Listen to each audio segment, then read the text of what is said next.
Voilà, maintenant on va voir comment faire sortir la liste des apprenants par classe, ou faire le recouvrement et tout ça. Alors toujours dans notre application SFAV, on va, une fois qu'on est ici, dans Options, Apprenants, voilà. Vous voyez, il y a trois points qui est au-dessus là. On clique là-dessus. Il y a l'option Liste des apprenants et Recouvrement. Dans Recouvrement, par exemple, si on veut afficher la liste des apprenants d'une classe qui n'ont pas payé d'inscription. Donc, on veut savoir quels sont les élèves qui n'ont pas encore payé le frais d'inscription.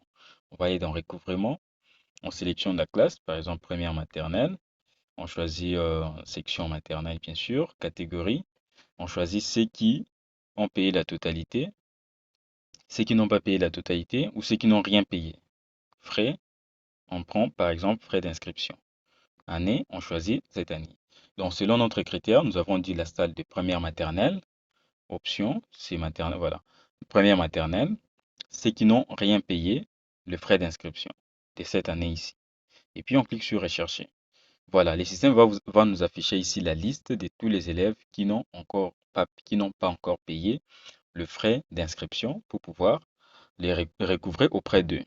Alors, en inverse, par exemple, on veut savoir ceux-là qui ont déjà payé le frais. Donc, on va retourner, je fais retour, toujours dans l'option apprenant, sur l'option, les trois points là, dans le menu, et puis on clique sur recouvrement, classe maternelle, section, voilà, option maternelle, catégorie, ceux qui ont payé la totalité.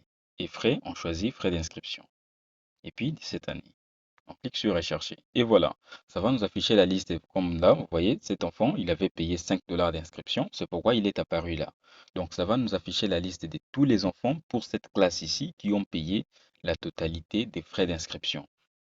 Ça revient au même pour les frais scolaires. Par exemple, si je veux voir les élèves qui n'ont pas payé la totalité des frais scolaires, donc je vais aller dans recouvrement, classe, j'ai choisi maternelle, voilà, section, option et puis catégorie. Ceux qui n'ont pas payé la totalité. Je clique là, frais, j'ai choisi frais scolaires par exemple, et puis cette année ici, et je recherche. Et voilà, ça va m'afficher la liste des élèves pour cette classe-là et ceux qui n'ont pas payé la totalité. Par exemple, pour cet élève ici, vous voyez son nom, les montants et tout ça, le total à payer, c'est 600. Et puis, total payé, c'est 50 et il reste avec 550. Ça montre là dans la colonne solde. Donc, ça va afficher comme ça. C'est un rapport.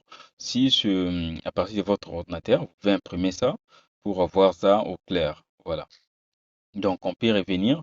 Admettons que nous voulons afficher seulement la liste des apprenants par classe. Là, on va aller dans liste des apprenants et puis on clique sur classe. On sélectionne classe maternelle par exemple, section, voilà, et puis option. Afficher les frais. Si nous voulons que cette liste-là puisse afficher également les informations par rapport aux frais scolaires, on choisit oui. C'est-à-dire ça va afficher les noms des apprenants, la classe et tout ça, le sexe, y compris une colonne qui va s'ajouter pour montrer, voilà, par rapport aux frais scolaires, il devrait payer 600, il a payé autant et il reste avec autant. Donc si nous ne voulons pas cette liste, si nous voulons la liste là, on clique sur oui et puis on clique sur rechercher. Vous voyez, ça va nous afficher là le matricule qui a été généré automatiquement, les noms de l'enfant, son poste-nom, prénom, genre, s'il est monsieur, madame, enfin, garçon, fille, contact des parents, du responsable, total payé et les soldes. Et puis là, ça va nous montrer, voilà, section maternelle, options et tout ça. Et puis les effectifs, ça nous montre garçon, il n'y a qu'un seul garçon, zéro fille et total d'effectifs, ça fait 1. Pour cette classe, il n'y a qu'un seul apprenant. Donc s'il y en avait 3, 5, 10, 100 ou 600, ça va répartir là le nombre des garçons, le nombre des filles et l'effectif total pour cette classe-là. Donc si je change pour dire que voilà, je vais afficher les élèves pour cette classe-là, mais pas avec les informations des frais, je clique sur non. Donc afficher le frais, vous mettez non et puis vous cliquez sur afficher. Là, vous allez voir que la colonne pour les frais, ça ne va pas apparaître. Donc voilà, en gros, comment vous pouvez vous servir des SWAV pour faire le recouvrement, afficher la liste des apprenants, les imprimer et tout ça.